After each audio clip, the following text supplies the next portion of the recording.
Well, you're wearing is that really a Flying Burrito Brothers shirt? Yes. Where'd you get that? All right, yeah. So both of you guys showed up today wearing kick-ass band T-shirts. Oh, wait, you got a kick-ass. Yeah, you got a good one on That's the too. famous Baker boys right there. Hey. Listen, Jay, you got a little brown right here on your nose. I sure do.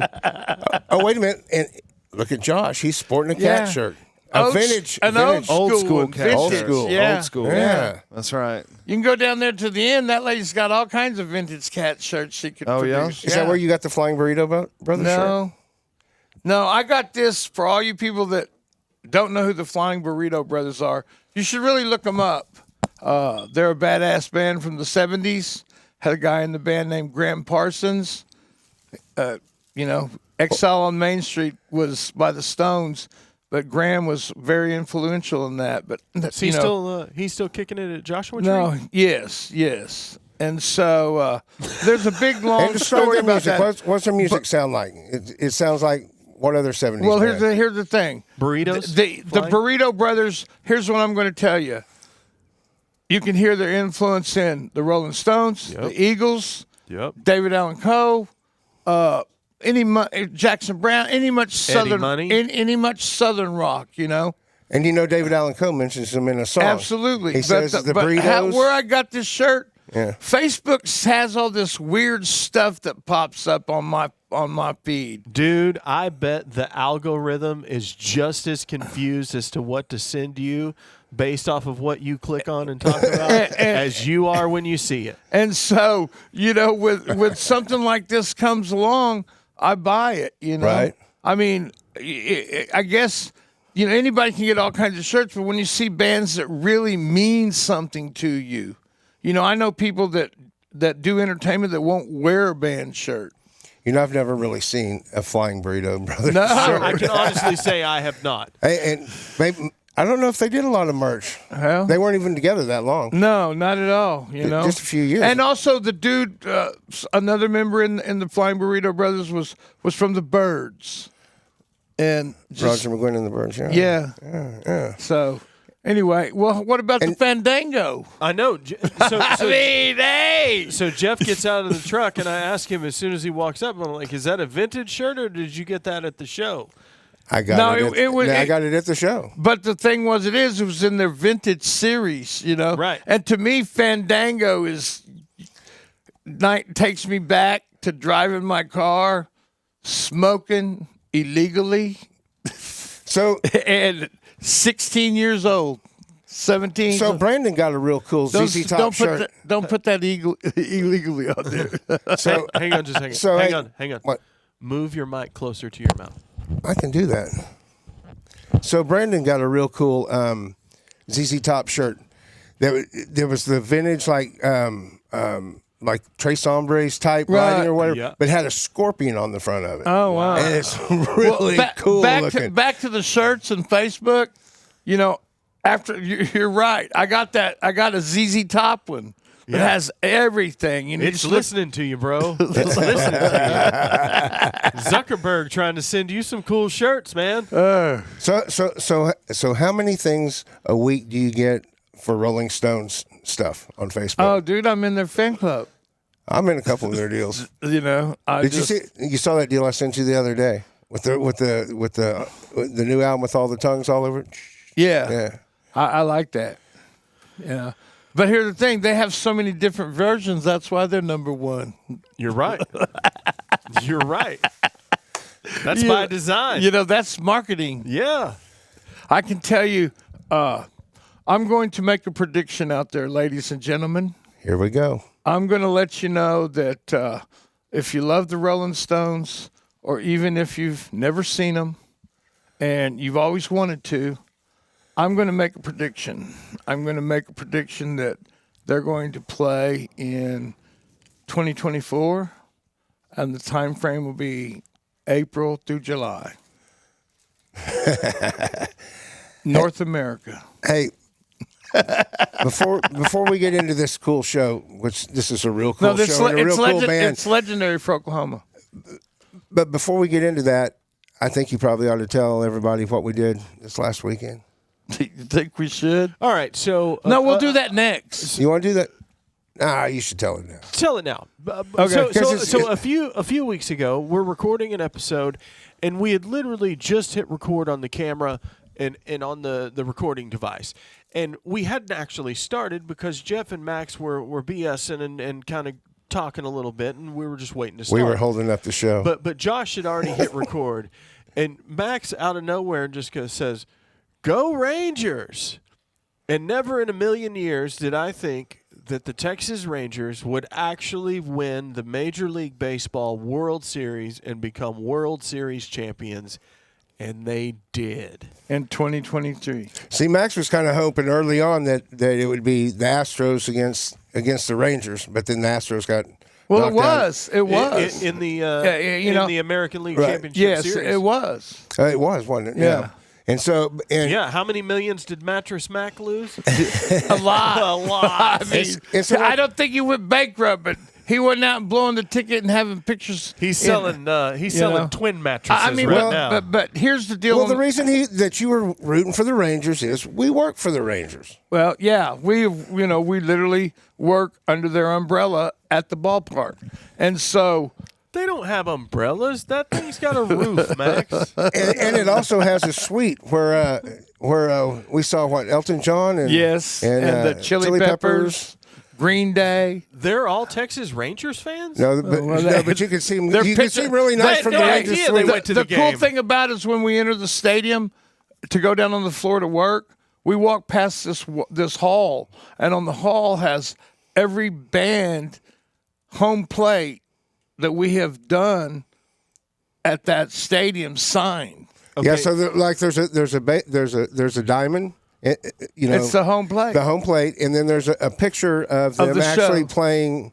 in the Ranger Stadium. So we're part of that entertainment and everything. But Okay, Max, I've probably been to over 150 Texas Rangers baseball games in my life.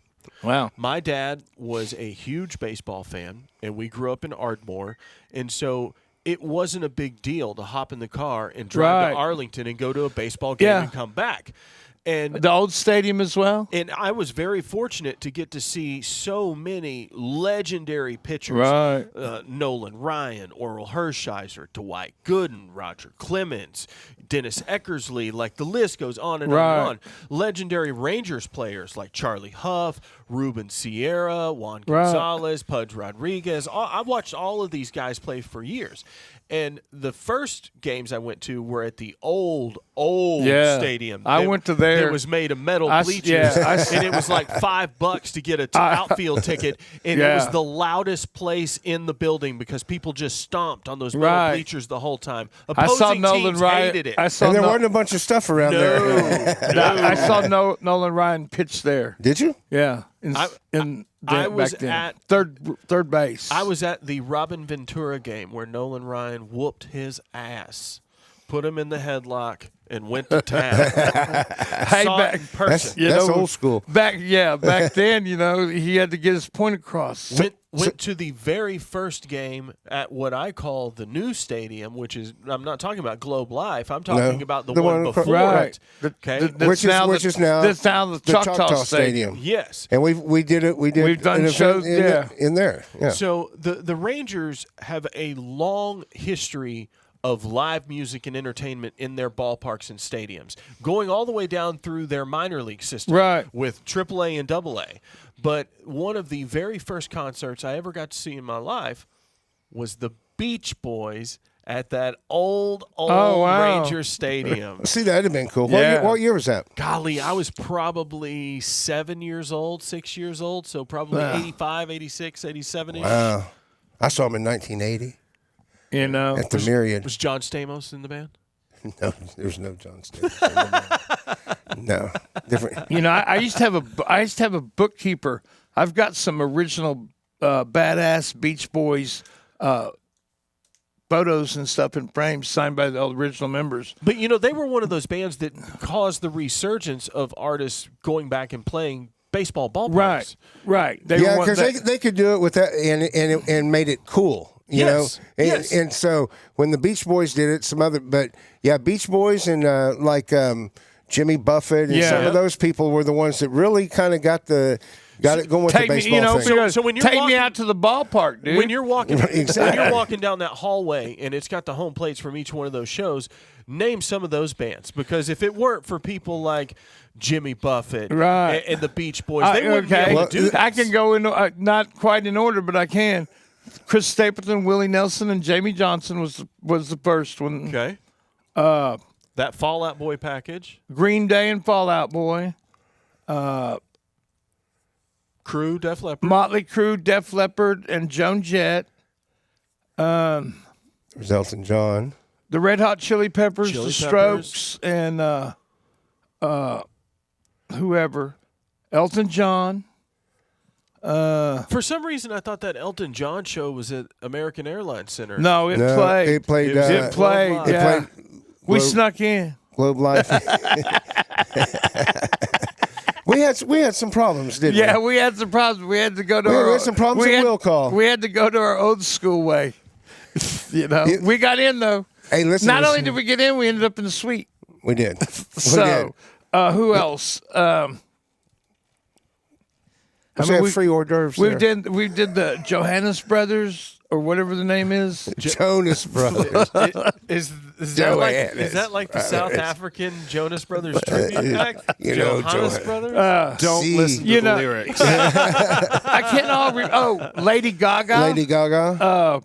I didn't realize she played there. Yeah. Either. Wow. Did you say Morgan Wallen? No, he didn't play yet.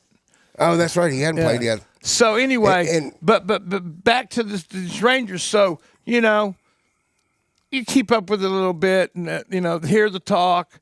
First year we went there, and they were terrible. I mean, they were. It was like they were. But the concerts were good. Yeah, the concerts were The great. concerts were great. The concerts were great. And all you could hear about is something's got to change, And I mean, that's kind of like, every day in life, something's got to change. And so then the next year, they were kind of jazzed up because they got a coach. And one day we were out there working, and the dude tells me, "You see that guy over there?"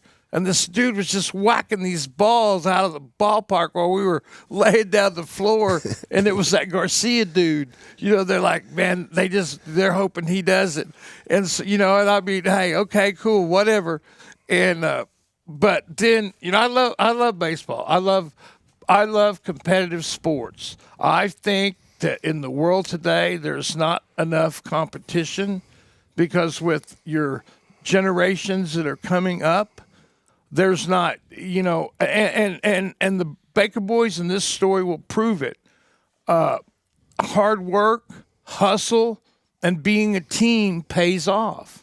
And I don't. Not if everybody gets a trophy, it doesn't. Right. And that's why there has to be winners and there's losers. always a first place. There's always a first loser. There's always a second loser. There's always a third loser.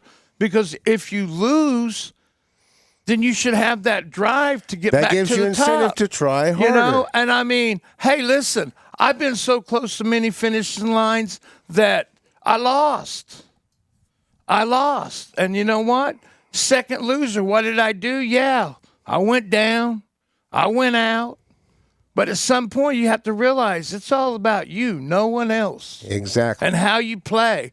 And how you put the people around you that are like-minded to move forward to get that trophy, to be a winner, Exactly. And so that's how and it took me a long time to realize that.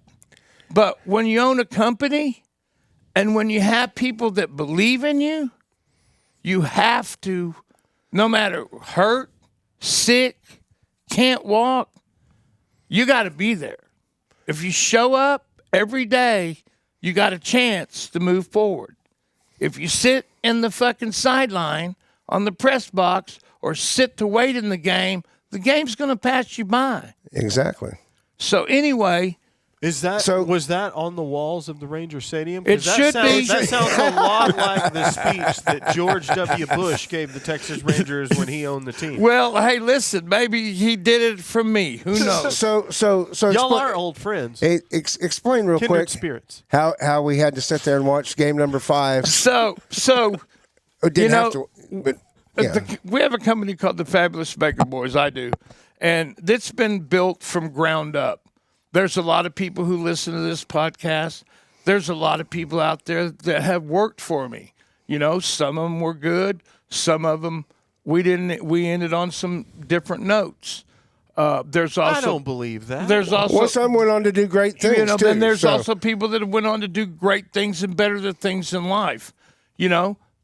I have this company, and you're always looking. Like for me, I like to do what is called legendary shit and make history. That's what the Fabulous Baker Boys do. We do legendary shit and we make things happen.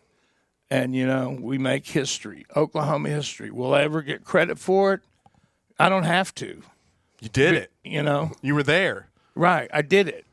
So well, it's not just Oklahoma. But we've ventured into Texas as well. But with this little company, what happened was when you have clients that believe in you, and here's the deal about this whole story. They could have picked anyone they wanted to for labor. They chose the Fabulous Baker Boys. Here's what has blown me away from the very moment that you started working with the Rangers is that's in Dallas, Texas, where what is the population? 7 million between Dallas and Fort Worth. There's only 4 in Oklahoma. Right. So you got a much larger workforce to pull from in DFW. But I don't. But they're calling you in Oklahoma to come down there and work. And so it's kind of like we're like a farm club. Is the way that I see it in baseball terms. And so as these Rangers present, it's like, hey, they're winning. They were out there. And then all of a sudden, after the All-Star break, they fell off the face of the earth. They've done that for years. Right, since I was a that's kid. always been the turning point where people have accepted that, okay? They've accepted it. And here's the thing. You never should accept that you're going to go so far and then lose. You follow me? But someone had a premonition that they were going to win because you got a call long before you could talk about it. But what happened? Anybody. But what happened was, as it got closer to the playoffs, they roll into they win, and then the next people they have to face is Houston and the Astros. There's no love-hate there. You're either Houston, you're either Astro or Rangers. I know because I work in both stadiums. There is no in between. Right. I ride the fence and you're either into orange juice or insurance. I one of the two. I ride the fence. I ride the fence. I should give you my excuse, but I won't. But I will. I'm an Okie. Well, that can get you out of some jams. So anyway, or put you in some. So anyway, they came to that stretch, and the odds were totally against them. I think this is where Magic Mike lost his money. Is they were all Mattress Mac, not Magic Mike. Nice try. Who? So anyway, they're like counting them out, even me, and then they won. I'm like, I think that's where it come to. They won, and they were headed to the World Series, and the other part, they throttled the Diamondbacks. Not only did they win, so as it got closer to time, I got an email in an email thread. Hey, you need to get confidential. You need to get some people. Find hotels. It could be an issue. And, so at that point. Because there might be an event. Right. Well, it was just, this is what we're looking to do. When you work in events like this, like we all do, you are privy to information before the general public because there are things that have to happen to make They it have all to go happen. through the channels. Through the city, through the you know all of that type of stuff. And you have to keep it quiet. You know, you can't say a thing, but you nailed it. You have to get hotel rooms right then. Hey, listen, knowing that there's a chance you're going to cancel them and never use them. The same hotel we stay at there for every build Exact in same Arlington, rooms, no improvements. It was 4.5 times the rate for the 2 days we wanted to be there. And we're talking during the week. Because they knew. Yeah. So, but being the businessman that I am, you can always find a happy medium in a deal, you know. Whatever they say, cash is really king. Mm-hmm. So, no matter what world we try to live in. So you had to sit on this information that there might be an event coming up, and it might be a big deal. And so I had to watch. And then as I watched, I took a trip with my son Austin and his girlfriend. I took them to Red Rocks in Colorado to see the Suicide Boys, Ghost Main, City Morgue, Cryptopsy, and some other band. I was in Red Rocks for 2 days. I was 12 hours or 10 from where I needed to be as this event was going on. And so not only that, I had to sit in like 17-degree weather in a mountain to watch this crazy band that I became a fan of over the 2 days, Suicide Boys. But I dig Ghost Main. But anyway, didn't you roll your chair too? Almost died on the mountain. I flipped over In the gravel, in the gravel, and laid there like a crippled man. You know, when they say, I believe Yellow Wolf already told you need some off-road tires on that thing. Well, you know, he did tell you that. Yeah, and he also told me something else, but we won't get into that. Yeah. So then it's down to this. The event's going to happen. It's going to happen. We'll know exactly after this game is over. And because if they win, it's one scenario. If they win, lose, it's one day. another. If they lose, they're bringing it home to play the next 2 games, and whatever it is, we're building anyway. Okay, no problem. Because you have to build, and there is a chance that it could not happen and go the other way. Well, and so, nobody knows the wiser. So but here's the thing. At that point, when you're doing events like that, you can't tell nobody because it becomes like this. It's the old saying.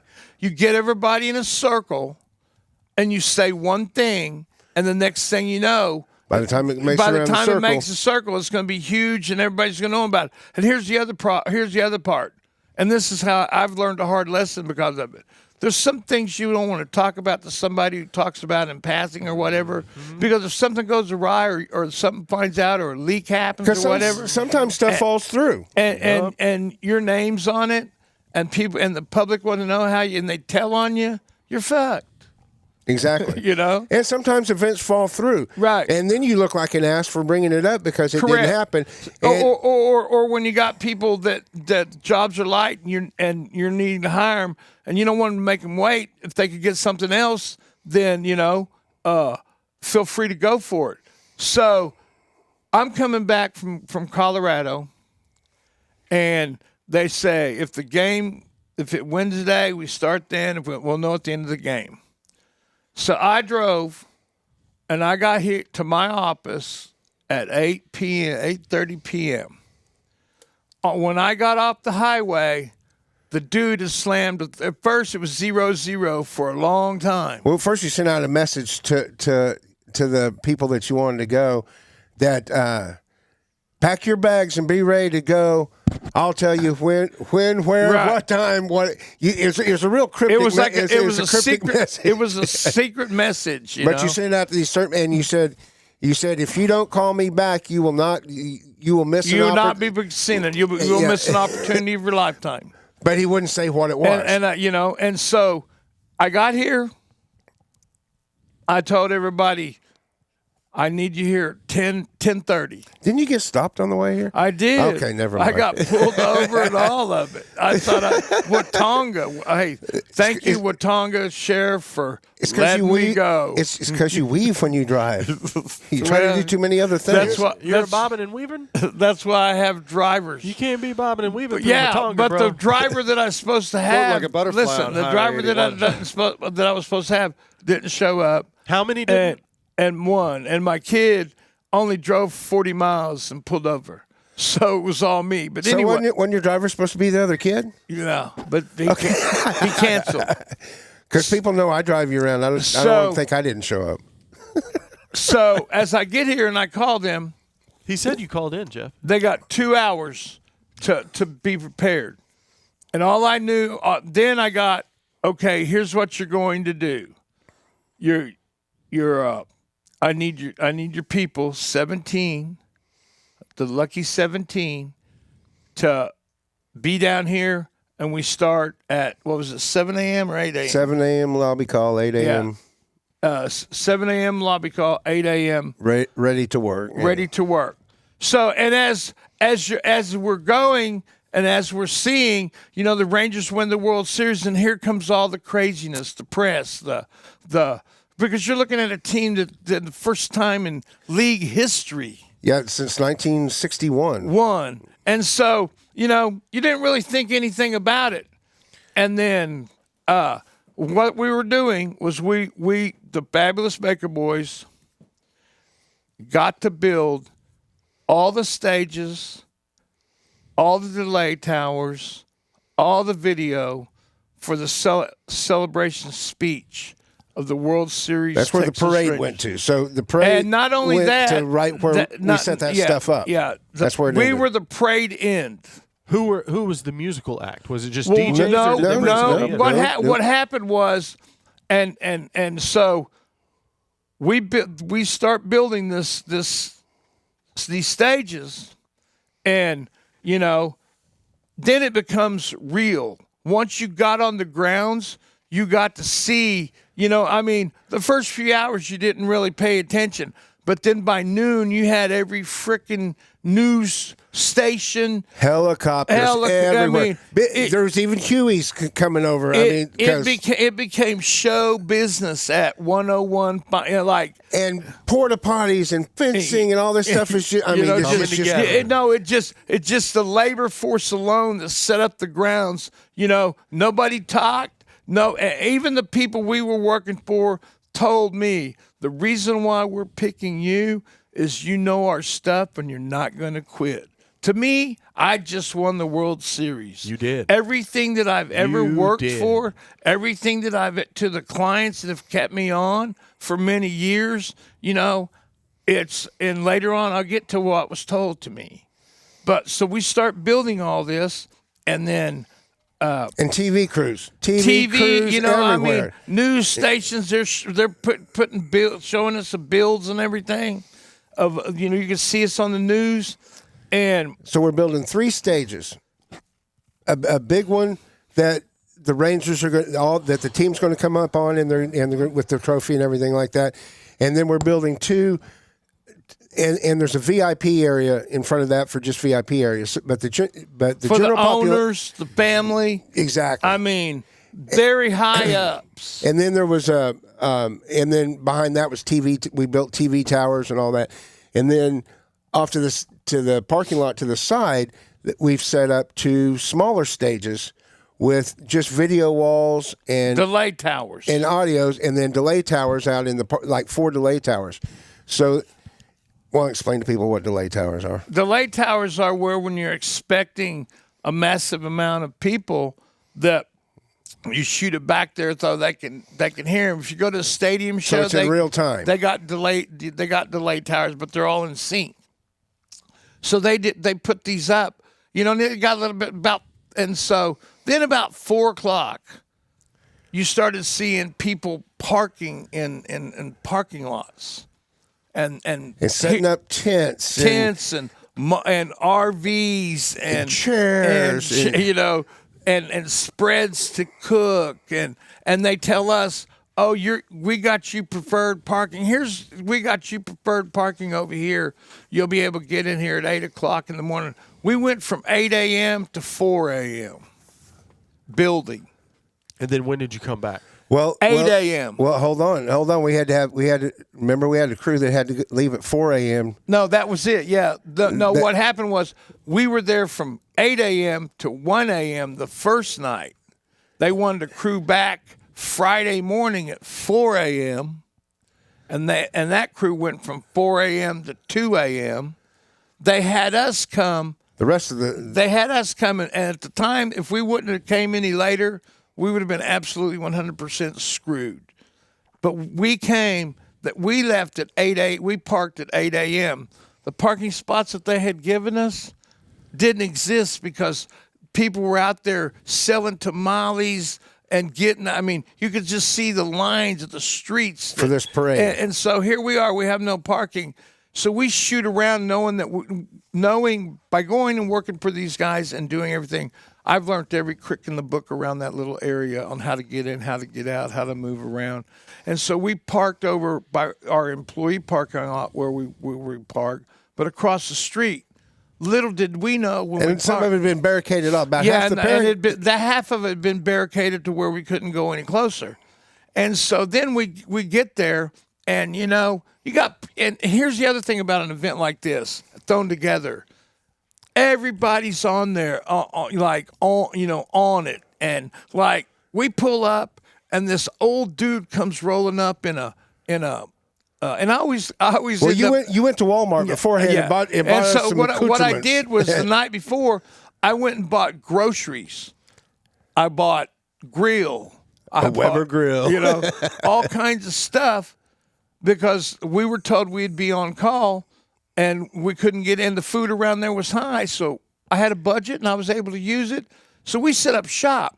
As we're setting up shop, this old dude rolls up in a golf cart, security guard, and just starts laying it out, yelling. We wasn't even talking to him and telling us that he's the supervisor around here and blah, blah, blah. People aren't listening. Yeah, people aren't listening to him. People aren't listening. So I told him, you're not going to have to worry about us. And so he rolls off. And then... people kept wanting to get in that parking lot. Yeah, everybody wanted to be closer. But that parking lot... was totally empty. Me and Jeff were like, why is it empty? Because there's a lot of parking lot. And then about 9 a.m., here comes these high school badass buses... And before there were 18-wheelers out there that had 6 different high school names on. That was all band gear. They're all painted up like a race car was in there. Here comes the cavalry, and then they open these things so the parents and the schools could park there. It's the marching bands. They start warming up. The twirlers, and all the flag right corps. In front of us. So we're over there cooking, and here comes that old dude again. And we're eating hamburgers, and this is in the morning, and we're just waiting and chilling for when we need to go over there. And these people keep wanting to go in that parking lot. They keep wanting to go in that parking lot. And this old man he's so mad, and I'm talking pissed. And so I roll over there on my chair, and I go, "Hey, dude, you okay?" He goes, "Yeah, just these people, man. They won't listen to me. They're a bunch of idiots." He goes, hell. I'll be glad when this is over because I played. When the games came in the World Series, I've been doing 16-hour days. I'm the supervisor, and then these people would roll up to him and say something. He goes, "That's another one that don't fucking listen." This old man was mad. He was. You two were kindred spirits, weren't you? It gets better. And me and Jeff were sitting on a cement block, and just like watching this. We're taking it all in, and then finally I go, "Hey, dude, would you like a hot dog?" Yeah, because one of the guys over there. I was going to try to move closer, and then I go, that ain't a good idea. And I said, "Would you like a hot dog?" And he's like, "Absolutely." And so we gave him a hot dog, and everything was cool. So anyway, back to the marching bands. This old dude. You can diffuse damn near any situation with food. When you're working 16, 18-hour days, food goes a long way. So here comes, you got the crew down there, and you start looking around, and people had predicted there would be 1 million people there.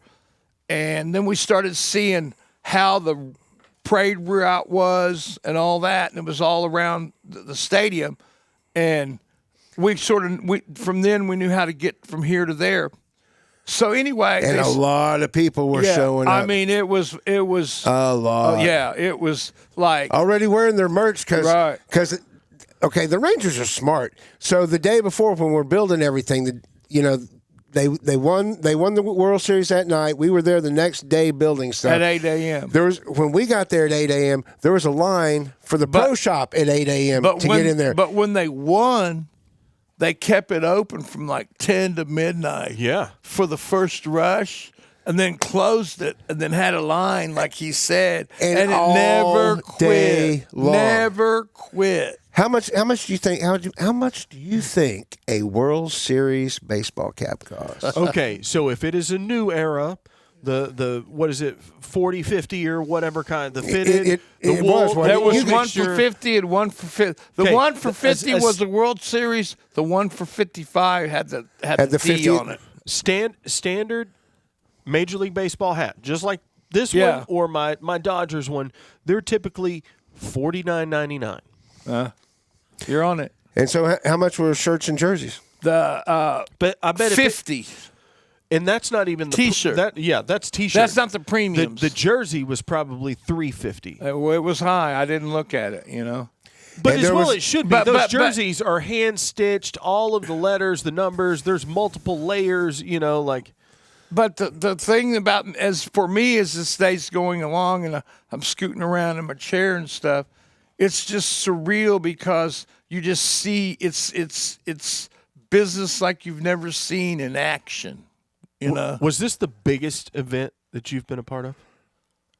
What do you mean biggest? As in number of people? Oh, yeah. Hands down. In one day for a one-day event? Hands down. Okay, so there were families showing up. Even though the build was multiple days, technically it was just a one-day event. Correct. It just had to be done fast. But it had to be done quick. And it had to be done correctly. There was no room for error. It's like when you flip the switch on the KISS logo, every light has to work. And here's the one thing you really didn't want to happen.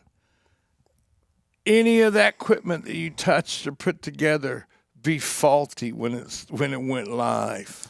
Exactly. Now, here's the cool thing. Back to when we were sitting in the parking lot, we were watching all these families come up, and I mean entire families. Proud parents, so dude. Come to find out, this was a big event. So they let all the schools out, and in Arlington, Texas, the mayor, who Max met, wrote an excuse for school and work for everyone, and it's I blank, and it's an excuse from the mayor, fill it out. And it's signed, and because. For several reasons, they had to do that.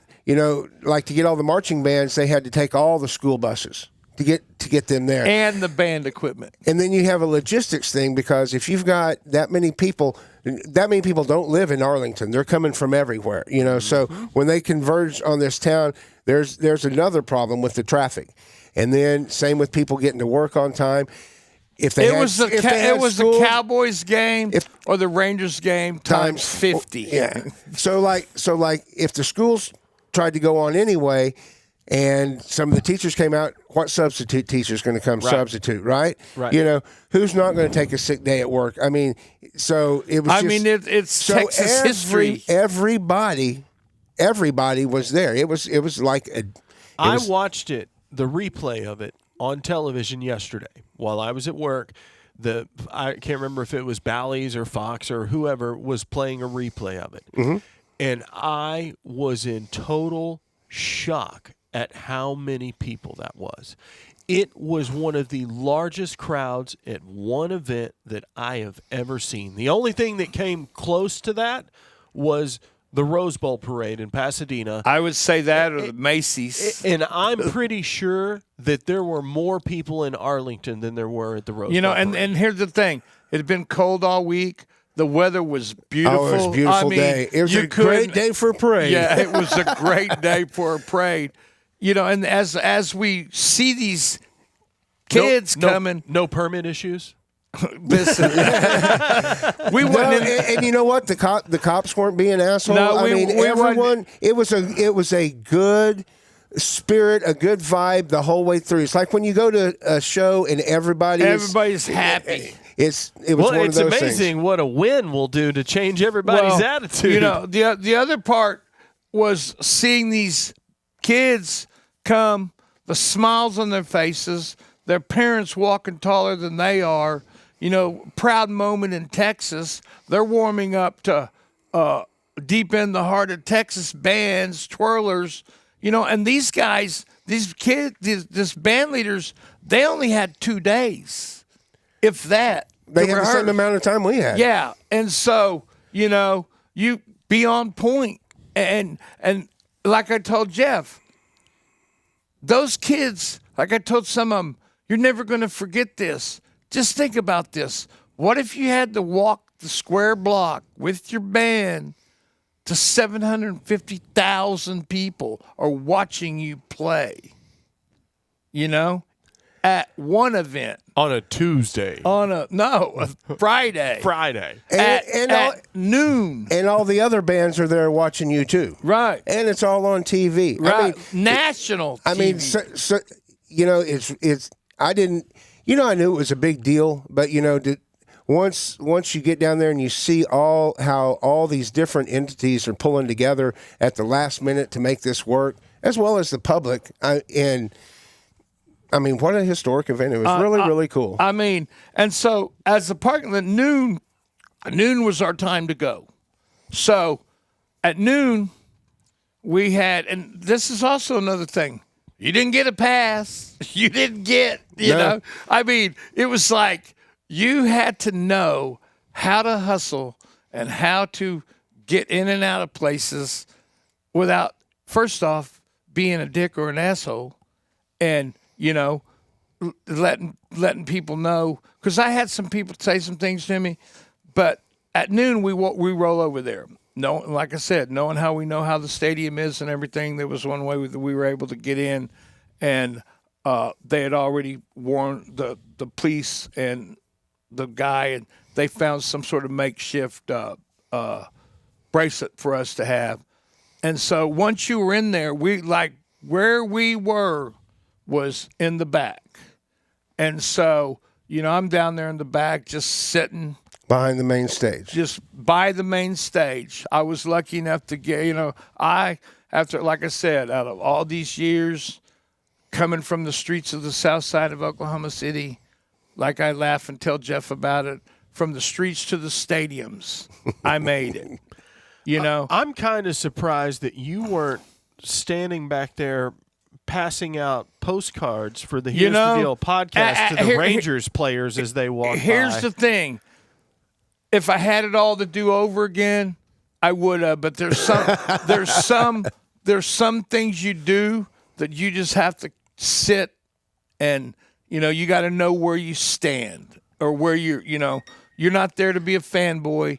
Basically, I was there to honor what I've been doing for years, and with all the people that have worked for me, helped me, still work for me.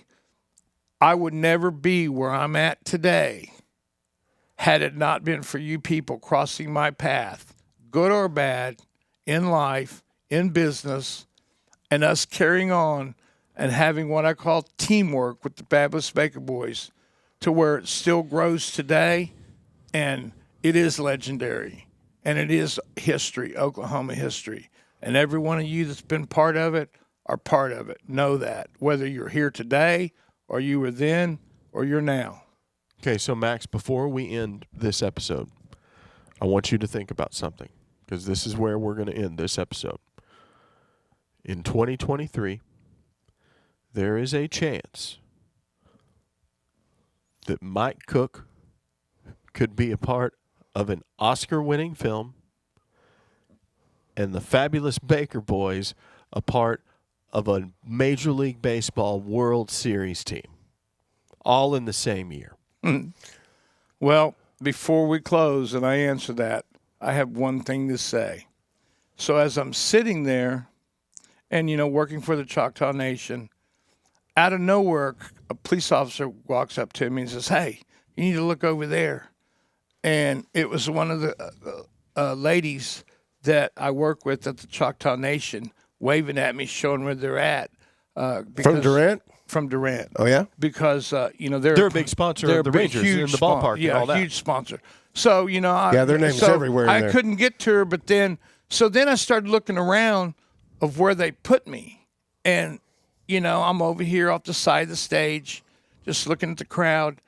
And I roll back in the back, and the dude that works for the Rangers that we have to answer to, he tells me, "I don't need you rolling around back here with those cables and stuff like that, because you need to come with me, and this is where you're going to be." And so I roll over there, and I'm a little scooter gang forever. And they park me. And where they parked me, and then they had some chairs down in front of me, and next thing I know, the owner, the mayor, the coach, Bochy, and a couple of people are all sitting at these chairs. I'm right by where the steps go up and down. And to get on the stage. Like, to get on the stage and speak. And as I start looking around, all the players start getting ready to go, and they're all next to me.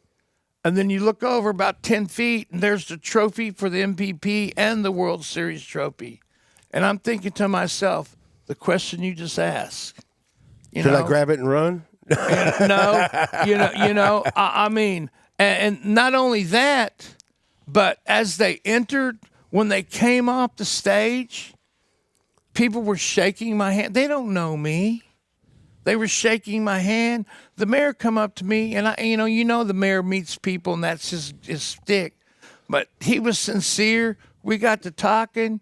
You'd have thought the dude knew me forever. I taught him, "Hey, you're doing a great job with the city. Keep it up." Love what you've done with the baseball team. Good job, man. It's and then the owner of the team, he shook my hand, and we're talking about a guy that he's on that team forever. If I knew his name, I'd say it, but I don't really know his name. I believe it is who the ownership group that George W. Bush was a part of sold the team to. I think he is. But and then you met the young kid too. Yeah. Then Bochy, the coach, who I've gained 10 times the respect if you start looking into him. Because, his story is phenomenal. Because he was sitting on the couch, and in retirement, in retirement, and they asked him, "Why did you come back?" And he said, "I really got tired of sitting on the couch, but if Mick Jagger can do it at 80, so can I." And it's like, to anybody to say that, that just goes to show you that what happens when it's time to retire? What happens when it's time to go? You just go and sit on a couch? I mean, but this, not only did he get off the couch, but he won the World Series in the first year he's been hired. And this is the first coach since Ron Washington, correct? Or is this the second Rangers head coach since Ron Washington? I don't know. I don't know any depth. I just know about this. But the crazy part about it is, then he did another interview where they asked him, "Why don't you talk much, and why didn't you speak more at that?" Because he didn't talk much. And his reason was, "This isn't me, and this is how I believe. This isn't me. This is a team over here that have pulled together and done it all themselves. I'm just the leader of, but it kind of reminds me of the softball coach at OU, legendary. Patty Gasso. And he was only, I guess, signed on for 1 year. He's re-signed. But, to answer your question and to know this, that, some people have always thought that my thoughts were weird or the way that I done business or whatever. But it's my business. It's old school business. You know, everybody keep trying to make you change the things and all this. If it's not broken, don't fix it. You don't need to change. You know, change can sometimes hurt you. And, you know, but to think, and like I said, ever since I was a little kid, you know, I've always been competitive. Putting on that motorcycle, getting on that motorcycle and racing. You know, you always want to win. Going, and every job that I've ever had in the Fabulous Baker Boys, whether it be a one-man call or a 100-man call or World Series or Rocklahomas or whatever, I've always wanted to win. And to win, to be successful, is you keep to your word. Your people show up. You don't be short. And, you know, I guess you could say I'm learning how to run a business, but I hadn't always been that way.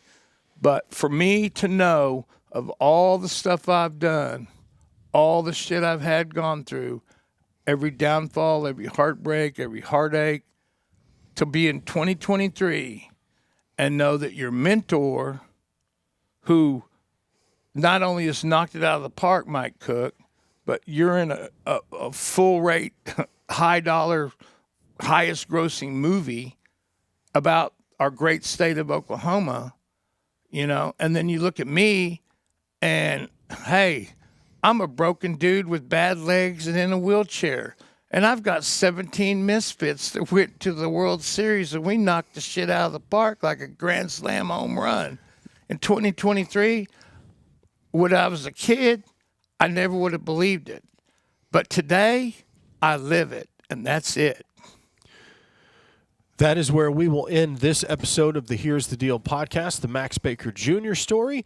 And Texas Rangers, you may ship his World Series ring to 9112 South Walker Avenue in Oklahoma City.